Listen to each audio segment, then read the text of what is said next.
innovators. I'm Todd Wyant, and welcome to the Bridging the Gap podcast presented by Applied Software. You're invited to join our MEP and construction innovation adventure with the mission to propel this great industry forward. My guest today is Coralee Beatty.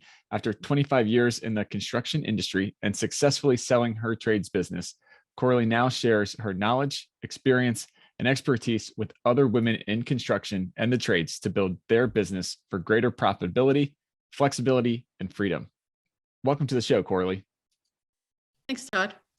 So I always like to begin with how you got into the construction industry.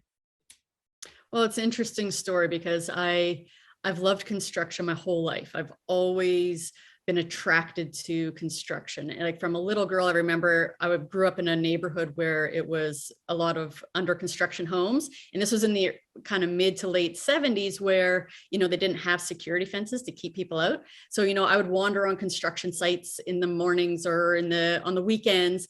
And I just loved the smell of the sight of, I would, walk up and down the stairs and listen to the sound of the rough framing in the stairs, and I'd pick up nails and I'd play with the tar because, the damp proofing back in those days was tar, and I'd pop bubbles and I'd get it on my fingers. And I just loved it. And I've always enjoyed doing, house plans, looking at house plans, designing house plans, looking at construction related things always. However, graduating in the early 90s, it wasn't something that girls did. You didn't go into construction. It wasn't even a consideration. Didn't even occur to me that that's something I should pursue, even though I loved it my whole life. Yeah. And so I went into university and I took psychology because that's what you did. And I did that for 4 years. And I was part of this program and part of this study. And I realized that this was not for me. It was too emotionally charging. And I was just like, this is not what I want to do for the rest of my life. And then I was kind of like, well, what am I going to do? And it's like, well, why don't I do something in construction? So I left university in the path that I was on there. And I went to my local technical school to take building technology. And it was the first time ever that I can remember loving learning, because that was like the stuff that I loved. I got to learn how to frame a house and do all the electrical and ventilation and all of those things that were part of this program. And I loved it. And I was like, this is what learning is supposed to be all about. So that's kind of how I got into it in the beginning. It's just something that's always been in me. I always help my dad around the house, build things and go to the hardware store, all those things. And even when I was going to university, I worked at Home Depot. And when I was in psychology, I worked at Home Depot and I was in the lumber department, and I'd sit by the saw all day, just, cutting pieces for our customers and stuff, and just inhaling the smell of the lumber. Never occurred to me that maybe I could do that for a career. So nice. That's how it all started. That's awesome. I love hearing that passion come through. Yeah. Yes. So in college then, when you, after the couple of years after when you were doing psychology, what made you kind of do that left-hand turn back into construction and figuring out, hey, this is a possibility and an option for me? Well, it was because I was so set on helping people, and I wanted to help youth in the criminal justice system. Uh-huh. And what I recognized while I was working through my schooling was that I actually couldn't identify with them. Like my upbringing was very normal, whatever that is. I didn't experience trauma. I didn't have any big issues in my life. And a lot of these kids did. And I felt like I really couldn't help them genuinely if I couldn't identify with them. And maybe that was in my own head, whatever. It was enough for me to say, I can't do this. Besides, it was really emotionally charging. In that point, I was just like, I needed to look at something else. And that's when it's sort of evaluating and thinking, well, the whole working at Home Depot thing, and recognizing that obviously this is something I've been loving my whole life. Why don't I give it a go? And the program that I looked into happened to have space, which is always a waiting list. And it was a week into their program, and they're like, well, you can start now. And I was like, what? Okay. Yeah. And so all of a sudden it was like, I had 2 jobs. So I worked at Home Depot and another job I had, and plus I was going to university. So I had to get rid of all that stuff and start a new path. And I was like, okay, let's do this. Because it felt to me like there's space, and there's almost never space. So yeah. I needed to make a quick decision, and that's what I did. That's cool. So what's Yeah. something about the construction industry that you wish women outside the industry would know? Well, obviously, I'm very excited about it. I think it's very exciting. But besides that, because I think that if you don't have that excitement, it's hard to get that excitement. But I think it's Uh, really important for women to understand in general, it doesn't have to be dirty. It doesn't have to be laborious. It doesn't have to be hard, because I think that a lot of people have that perception of construction. It's like these dirty sites with these dirty people. And it's just kind of because it's what you see. But mhm, there's so many opportunities. There is so much potential, whether it be on the architecture engineering side, or even taking a trade and being able to find a niche that is so specialized in doing the thing that you really love. Like there's just so much potential besides, making good money. There's good money to be made in construction, but besides that, there's a lot of potential to explore so many different areas of the industry. And it's mhm. not just one or two things that you can do. Like you can pick carpentry, for example, and you can do a variety of things. You can be like, you can focus on finishing a specific type of thing. You can do, there's so many little parts that contribute to what carpentry makes up. You can do, cabinetry work, go into millwork. There's so many things that I think that if you were trying to learn a little bit about the industry, just understanding that there's so much that isn't so readily visible when you're just walking by a construction site. Yeah. Oh, for sure. Well, I think that that's one of the kind of cool and unique things about the construction industry is that there's almost a unlimited amount of options and paths that you can take once you Mm, get into the industry. I think yes. it's also a thing that makes it maybe more complicated to say the message because there are so many, Mm, kind of choose your own adventure paths instead of just one, like you get into the industry and this is your mm. career totally mapped out. Any thoughts on that? Well, that's true. But I think that if you let your passion lead, Mhm, then it'll take you to where you want to go, because you can, like, if you enjoy, for example, I use carpentry. If you enjoy working with wood, well, start there. And then as you go, you'll be exposed to so many different things. So I don't think it's something that you need to know your end point answer today. It's just, what mhm. is your passion today, and pursue that. And then what shows up for you, and then pursue that. And just, step by step, I think those things kind of come to you, and you realize, as you're ready, these things are, the opportunities become available, and it's something more you can explore. And if you don't like it, then you can try something else. But you don't need to know the breadth and the depth of all the things that are available when you start. Just knowing that there's so much there, I think, is a great place to start. Like the excitement of thinking, ooh, where am I going to go? That type of thing. Yeah. So take the Yes. pressure off and be open. Yes. Nice. Yes. So how do we as an industry really help to kind of amplify the message that you're trying to get across here and make the construction industry just a more welcoming and friendly environment for women? You know, I'm really excited about the efforts and the initiatives that are becoming more popular right now, because it is, I mean, I think the fact that we have such a labor shortage, Mhm, and that's just kind of across the board, notwithstanding the fact that women are so, and other diverse groups are so underrepresented. I think that there's a lot of things that people are doing to sort of increase those. mhm. There's this one lady actually in New York. She's a plumber, and her name is Judaline Cassidy. And she has this program that's called Tools and Tiaras.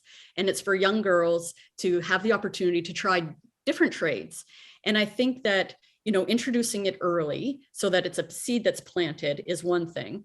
But also, I think having women as, spokespeople for manufacturers, that's something that I'm seeing more of as well, or vendors, suppliers. You go to trade shows. I was at a trade show recently, and there was a whole lot of men there, but there were some tables that had a nice representation of women. So, just having more female faces out there. And I think also providing, like, bigger companies, especially, I think I've seen it in Turner Construction in particular. I think that they really do a great job about having women in leadership roles. Whenever I look for anything as far as, some of the research that I've done, Turner always comes up to have a lot of women in a leadership role.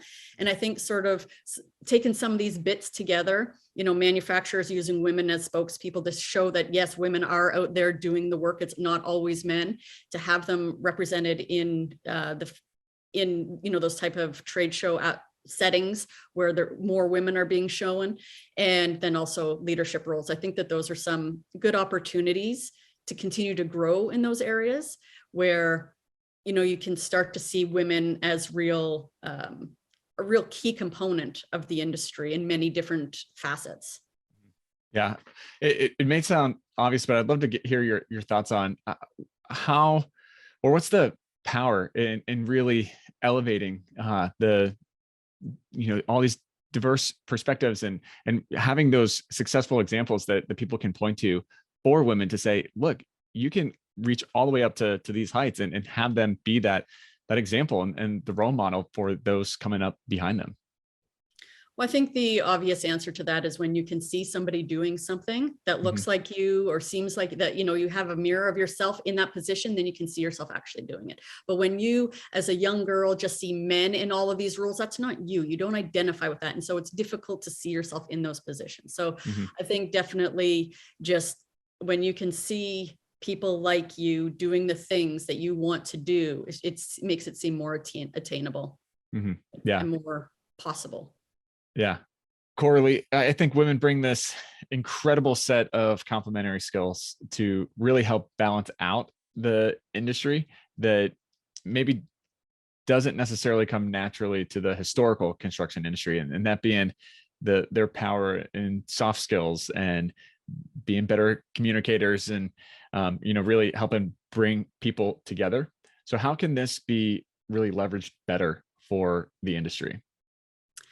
Well, I think that as an industry, a lot of it for many, many decades, years and years since the beginning of time, it's always been a lot of muscle, brawn, and that kind of thing. There hasn't been a lot of value put in those, like you say, soft skills or the finer details or the little things that that really contribute to a successful project: communication, connection. And I think in this day and age, I think a lot of people are really needing and longing for just the way we are growing our companies and creating culture. A lot of people need that connection. People need that communication. And I think women are really good at sort of being a bridge for that in order to, bringing that to a construction site or whatever, especially if you're, not just one in a huge construction site, but as our numbers increase.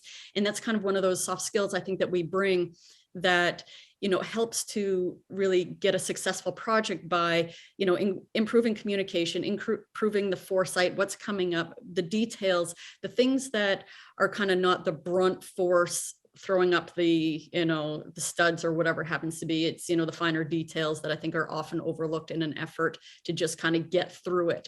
And I think women bring that, can bring that skill set that kind of offers more depth, value, and communication, connection, those things that are human that have kind of, I think, are missing from the construction industry or have previously been missing from the construction industry. And I think that that's a really valuable skill that is brought and is needed within the industry in order to continue to work together to actually, it's not one trade versus another.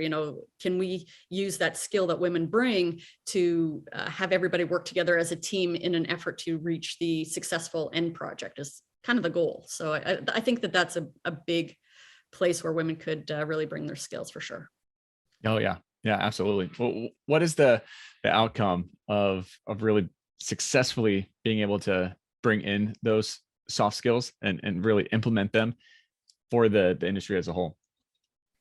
In my perfect world, I love talking perfect worlds. I would really love to see, because I'm all about connection and community and working together and teamwork and understanding. Like those are things that to me are really paramount to just living a happy life in general, not just on the job, but also in your life. And I think that if we could just bring a little more of that to a construction site and spread that around more, because in my experience on construction sites because my first 10 years were in construction, we're all on construction sites. My experience has been a lot of separation, a lot of divisiveness, a lot of headbutting. And I think that time is done. Like we need to move beyond that. And I think in my ideal world, I think with the perfect outcome would be that we come to a point where we're actually all working together. We're all, have the end goal in mind. We know what we're working towards, and we're actually working as a team. You're not saying, well, my pipe is supposed to go here, and just cutting somebody else's stuff out and throwing it down and letting them worry about it later. Because to me, you're not working together, and you're just making somebody else's life more difficult. And that's not what I'm about. So that would be a great outcome, I think. I love that. I am a big, passionate advocate for bringing people together and teamwork, and really listening for understanding and hearing the other person's perspective, regardless of if you agree with them or you think that they're right or not. It's almost irrelevant. Not necessarily. It matters, but you want to really hear where they're coming from. So how do you, in construction, how do you bring that community together effectively, and even pull in those people that are going to sit with their arms crossed on the sides and be like, what's this huggy feely stuff? And I don't want to sing Kumbaya with everybody. This is ridiculous. Let's get back to what we're really doing here. And well, hopefully a lot of those people will be retiring soon. But besides that, I think it really starts with the leadership of the company. So that starts, not just with the leadership on site. It starts with the leadership at the office. It starts with the owners of those businesses. It starts with the culture. What are you creating? What are you empowering your people to do? When people feel empowered and they feel like they can make decisions and they feel like they're part of something and they're actually making an impact, I think all of those things contribute to the willingness to be open, to listening to other people. And when you are modeling those things at the leadership, like at your, leadership level, whether it be a foreman on site or even your crew lead, whatever it happens to be, I think it's something that starts from the top down. You need to be having strong leadership that shows how this is done, that everybody is valued, their opinion, their work, everything about them is valued, and it is a teamwork, and it's not just one person making the decisions and everybody else doing the work. I think that that's really where it has to start, because it's not going to just organically happen on a construction site. It's just not. I'm not negative, but it's just not. For sure. I think it's also empowering the conversations to be had too, and saying that it's okay to talk about the stuff on the job site and with your coworkers, and making that okay to reach out on that personal side of things. I think there's a lot of people that want to and are really hungry to talk about it, but they don't think that it's acceptable or appropriate, maybe because they've got shouted down when they brought it up on a previous job, or they think the construction, you don't do that. And I think that's changing some, which is awesome to see. I'm really optimistic that it can continue to change and evolve to become something a little bit more productive, shall we say, as far as the human relations part goes. Yeah. Oh, for sure. So as you're coaching women construction leaders, what's one of the biggest challenges that you seek to really overcome in that? What are the obstacles or the hurdles that are being faced, that we can have a dialogue as an industry to help maybe smooth those out some? Well, it's interesting because I think with women leaders in particular, we always think we got it, we can do it, we've got this covered, I can do it myself. We always have this thing of being able to take care of everything. And I think that one of the challenges that we do see is that women aren't willing to accept help. So this is one of the things that, when I am working with the women, I let them know delegation is really a good thing. Like, not only, because it's this control that they like to have, like, this is the way I like to have it done. And I say, well, what if somebody actually does it better than you, or not the same, but different, but well enough that you don't have to do it. Like, I think women have this tendency to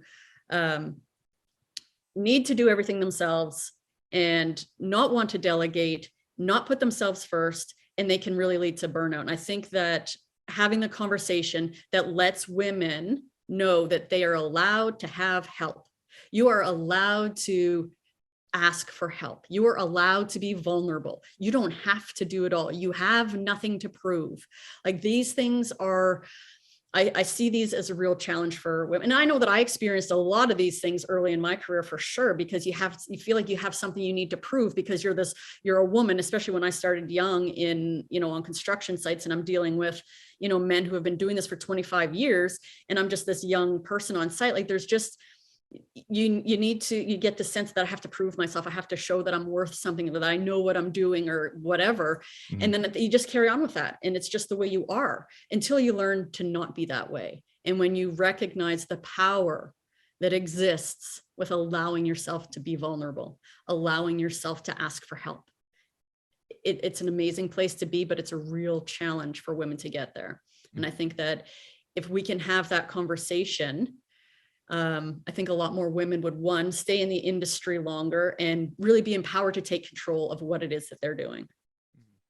So what's the low-hanging fruit to accomplish that bar? Because it's a high bar to all of a sudden kind of lay down the armor and show your vulnerability and ask for help.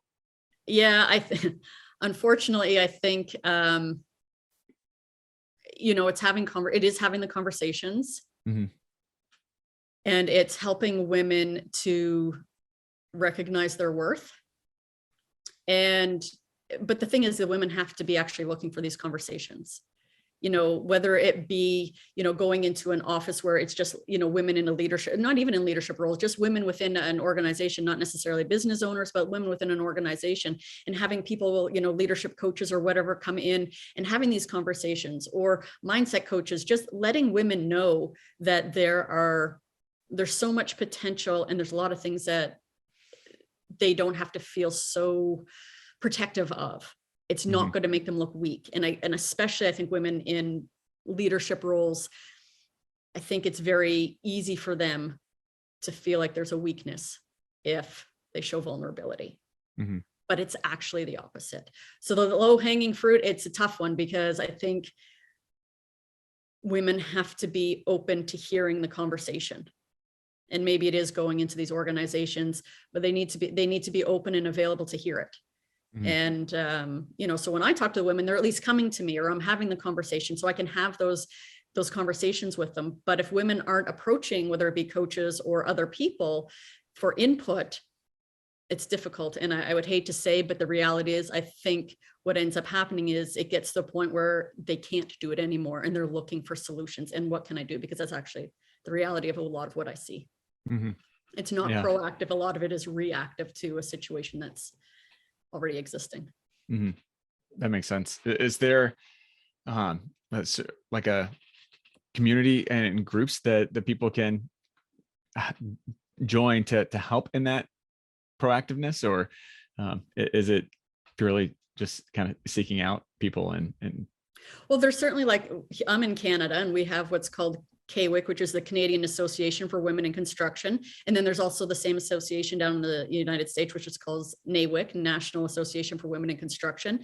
And I think it's called NABWIC, which is the National Association for Black Women in Construction. So there are these national organizations where women can go and get a lot of resources, a lot of support. There's a lot available within these organizations. And then there's smaller local ones. There's, here locally, we have trade associations for women.